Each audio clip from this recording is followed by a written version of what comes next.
Hi, Mrs. B here, and today is May 2nd, and my quote du jour is, "You may say I'm a dreamer, but I'm not the only one. I hope someday you'll join us and the world will live as one." And that was by John Lennon, and he was a member of one of my favorite bands, the Beatles. And if you want to learn more about him, there's tons of it on the web.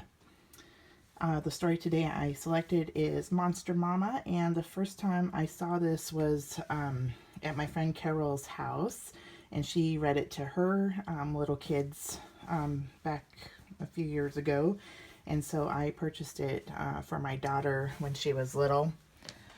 And I really enjoy the illustrations here. The story is by Liz Rosenberg, and Stefan Gamel is the illustrator.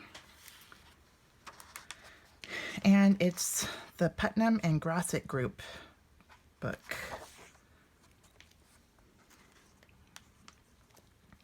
Patrick Edward was a wonderful boy, but his mother was a monster.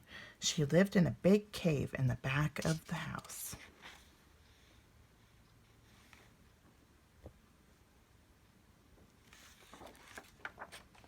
Sometimes she painted, sometimes she gardened, and sometimes she tossed Patrick Edward lightly up and down in the air for fun. He called her Monster Mama.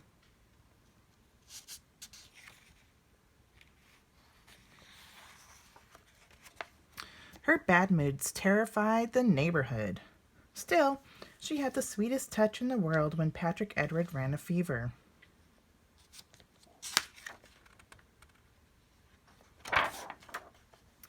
She taught him how to roar, how to jump and climb, how to cast a spell that could put almost anyone to sleep. Patrick Edward was fearless like her. She told him, "Always use your powers for good, never for evil." On rainy days when she drove him to school, she hid herself in a big cloak and hood.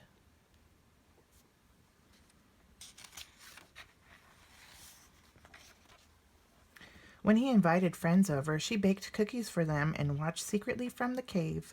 She never introduced herself to Patrick Edward's teachers or his piano instructor. "Oh, they don't need to meet me," she said. So Patrick Edward passed out the cookies himself and learned how to make friends on his own.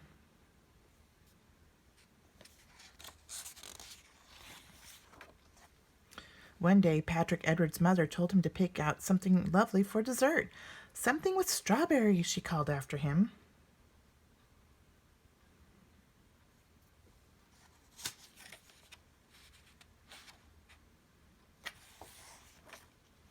He decided to try the new market across town.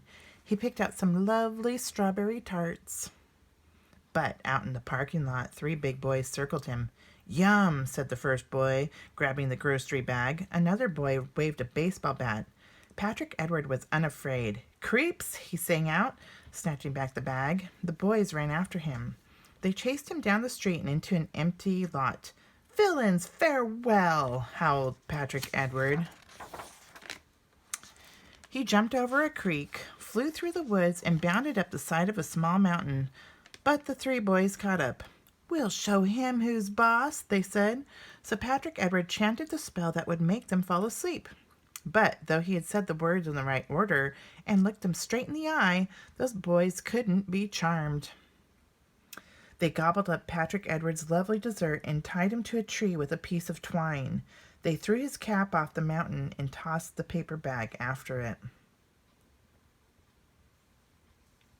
That was not nice.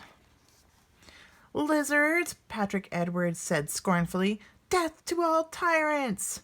"Ah, your mother wears army boots," snarled the biggest boy. "What?" said Patrick Edward. "You heard me," said the boy. The other 2 smirked.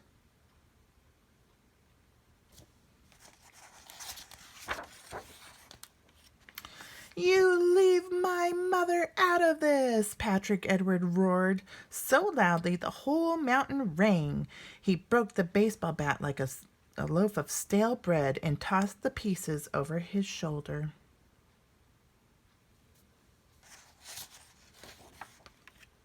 Then he chased the boys back down the mountain and through the woods. His eyes glowed and his laughter was truly monstrous.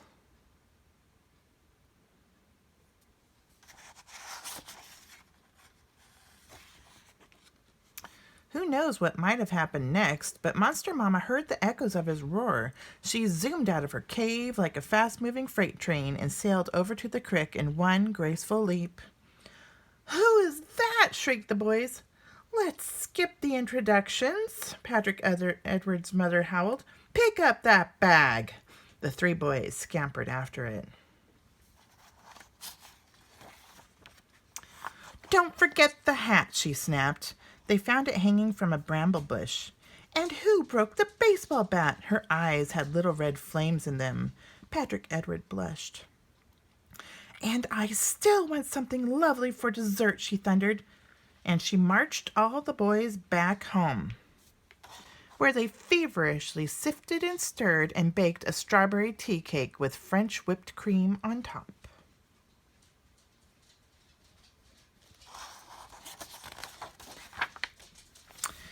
At the supper table, Patrick Edward said, "Strength is for the wise, not the reckless. More cake, please," he added. The three boys had second helpings. Monster Mama carried out the dishes, and Patrick Edward stacked them. "No matter where you go or what you do," she told him, "I will be there because I am your mother, even if I am a monster, and I love you."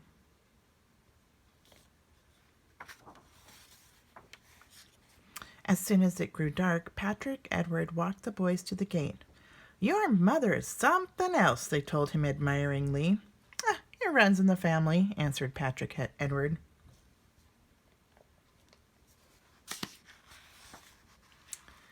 The end.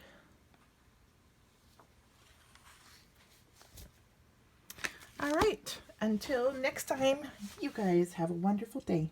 Bye.